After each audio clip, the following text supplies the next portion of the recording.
বিধায়কের সামনেই হাসপাতাল সুপারের সঙ্গে তৃণমূল কর্মীর বচসা।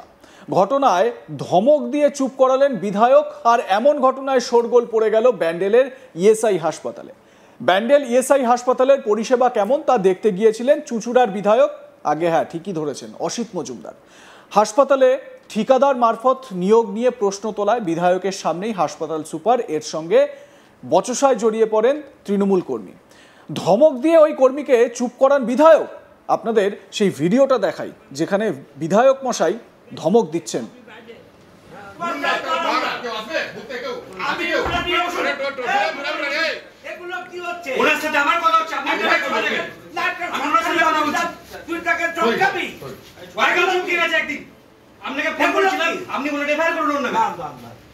আমি ঢুকিয়েছি, উনি ঢুকিয়েছে, এমএলএ সাহেব ঢুকিয়েছে। আমরা সুপারকে চিঠি করেছি না সুপারের চিঠি নয়, চিঠি আমার কাছে আছে। মুখ্যমন্ত্রী সচিবালয়ে চিঠি হয়েছে, লেভেল কমিশনারের চিঠি হয়েছে। আপনার আমার নামে চিঠি করে, চিঠি তো আমার কাছে কপি আছে। আপনি উত্তেজিত হচ্ছেন কেন? আপনি তো কারো নাম করিনি, উত্তেজিত হচ্ছেন কেন? আমার কি নাম আছে? ঠাকুর ঘরে কি আমার নাম করিনি? ভিডিওটা আপনাদের দেখালাম। এবারে এক রোগী, তিনি কি বলছেন তার বক্তব্যটাও একবার শোনাই।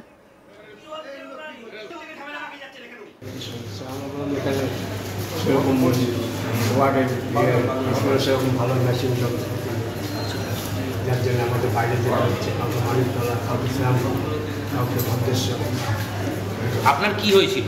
আমার পেটের সমস্যা হচ্ছিল। পেটের সমস্যা নিয়ে আমি হসপিটালে ভর্তি হয়েছিলাম। আমাকে পেটের ফটো তুলতে বলেছিল, ভদ্রেশ্বরে পাঠাচ্ছিল। আচ্ছা, আমি বললাম স্যার আমার বাড়িতে কেউ নেই, আমার বউ আছে, ও ব্রেন স্ট্রোকের পেশেন্ট, ও বাড়িতে রয়েছে। তো আর যেতেও পারি না, কিছু না, আমি বাইরের থেকে তুলে নেব। যাবো দিয়ে এখানে কিছু হয় না? না, এখানে এক্সরে হয়, ইসিজি হয়। আচ্ছা, হ্যাঁ, এক্সরে আসে, কোনো ভালো মেশিন নেই। আল্ট্রাসোনোগ্রাফি এখানে না, আগে ছিল, আগে ছিল, এখন নেই। আর সেই মেশিন, সেই আল্ট্রাসোনোগ্রাফি এখানে আসছে। তাহলে কোথায় নিয়ে যাচ্ছে এদেরকে? ওই চুচুড়া কেউ যাচ্ছে, কারো পয়সা দিয়ে করে নিয়ে আসছে, সে গরিবই হোক আর বড় লোকই হোক, সে ভিক্ষে শিক্ষি করেই হোক আর যেখান থেকেই হোক, সে দিয়ে করে নিয়ে আসছে।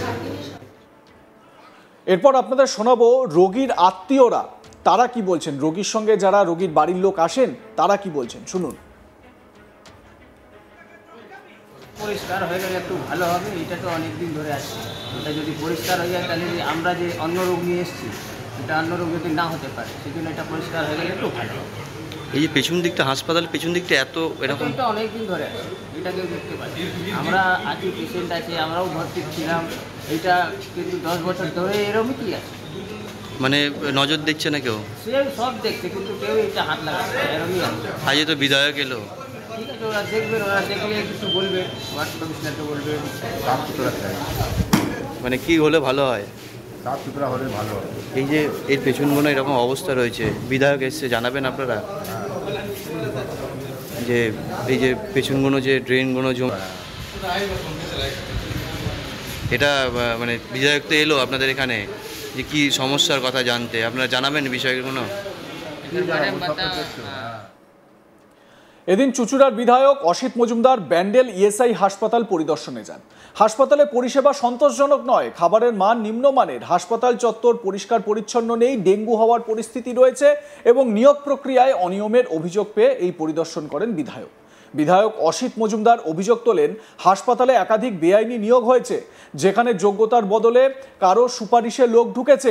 তবে সেই অভিযোগ তৎক্ষণাৎ খণ্ডন করেন হাসপাতাল সুপার। তিনি বিধায়ককে স্পষ্ট জানান যে নিয়োগ হয়েছে তা সম্পূর্ণ স্বচ্ছভাবেই হয়েছে, বরং আপনার সুপারিশে নিয়োগ হওয়া লোকদের নিয়ে প্রশ্ন তুলেছেন আপনারই দলের লোক। তিনি এখানেই বসে রয়েছেন। একবার দেখুন সেই মুহূর্তের ভিডিওটা, কথোপকথন দেখুন।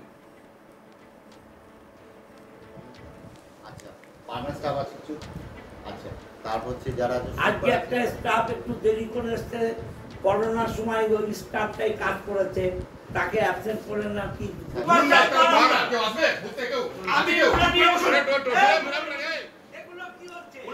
বিধায়ক অসিত মজুমদার এ বিষয়ে কি বলেছেন তার বক্তব্যটাও শোনাই আপনাদের। ইএসআই শ্রমিকদের হসপিটাল, এটা আমার বিধানসভার মধ্যে আছে। নানান সময় সাধারণ মানুষ কমপ্লেন করছিল, আমি সেটা দেখতে গিয়েছিলাম। কিন্তু যিনি বর্তমান সুপার আছেন তার কোনো মানে কাজের অক্ষমতা বা তার জন্য হয়েছে এরকম কোনো ব্যাপার নেই। এটা কোভিড হসপিটাল ছিল, তার থেকে বর্তমানে পরিবেশ অনেক ভালো হয়েছে এবং যে অস্বাস্থ্যকর পরিবেশ রয়েছে এটা সেন্ট্রাল গভর্নমেন্ট কোনো টাকা দিচ্ছে না। ইএসআই হাসপাতালের সুপার ইন্দ্রনীল দাস কি বলছেন শুনুন। নেওয়া সম্পর্কে আমার কাছে কোনো তথ্য নেই, যেটুকু লোক নেওয়া হয় সেটুকু তো আমার কোনো কাজ। এইগুলো পুরোপুরি হচ্ছে যারা নেয় কন্ট্রাক্টর, তাদের সঙ্গে বিভিন্ন যারা লোক আছে, বাইরের আমি নাম করছি না, তারা বসে, তারা এখানে ইনক্লুড করে। এর মধ্যে ওয়ার্ড মাস্টার রাজীব বিশ্বাসের কথা, তিনি কি বলছেন শুনুন। বছর নিয়ে আমাদের যেটা পঞ্চমিশে তাদের দিয়ে আমরা কাজ করাই, হ্যাঁ, ওরা খুব ভালো কাজ করে। ওরা যতটা আমার তত্ত্বাবধানে হোক বা তত্ত্বাবধানে হোক, ওরা ঠিকঠাক কাজ করে, কাজ ওরা করবে।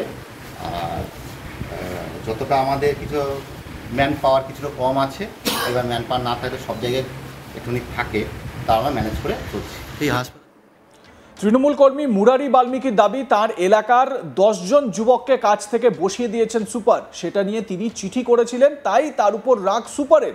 হাসপাতালে তৃণমূলের দুটি গোষ্ঠী আছে, কি বলছেন তিনি শুনুন। সুপার বসালো কেন? যাকে নিবে নি, কোনো ব্যাপার নেই। লোক আছে, বেকার ছেলে আছে, কাজ করবে, ঠিক আছে, এটা মানা। কিন্তু কাজ করার লোক একটু লোককে কেন বসলে? এটা সুপার করে এটা। সুপার এখানে দেখেছে, এখানে দুখানা জাস্ট তৃণমূলের গ্রুপ আছে, ওটাই পুরো গেম খেলছে এখানে বসে বসে। ও রাজনীতি করছে না, ও এখানে সুপারের মেডিকেল কাজ করছে না, ও এখানে গেম খেলছে এখানে, মানে দুখানা। তার মানে আপনি নিজেই বলছেন যে 3টে তৃণমূলের গ্রুপ আছে এই হাসপাতালে? দুটো গ্রুপ আছে, ঠিক আছে। এখানে যারা খাবার দিচ্ছে, মানে বলছে যে লোকাল লোকই খাবার দিচ্ছে, সেই কোয়ালিটি খারাপ দিচ্ছে দীর্ঘদিন ধরে। না, খাওয়াটা আমাকে মানে কয়েকজন বলেছিল কি ডায়েট যেটা থেকে প্রতিদিন সেটা ডিম আর মাছ মাংস, একদিন শুধু ওই মঙ্গলবার নাকি নিরামিষ আছে, তো মাঝে মাঝে এখানে দুদিন। বিজেপি নেতা স্বপন পাল এ বিষয়ে কি বলছেন, তার কি অভিযোগ শুনুন। চুঁচুড়া বিধানসভার ব্যান্ডেলের ইএসআই হাসপাতালে বিধায়ক গিয়ে নাটকবাজি করছেন। সেখানে ঠিকাদারের মাধ্যমে কর্মী নিয়োগ হয়, সেখানেও তৃণমূল কর্তৃত্ব ফলাচ্ছেন। ইএসআই হাসপাতালের সুপার বিধায়কের মুখে ঝামা ঘষে দিয়েছেন। তৃণমূলের সব কিছুতেই কাটমানি খেতে হবে।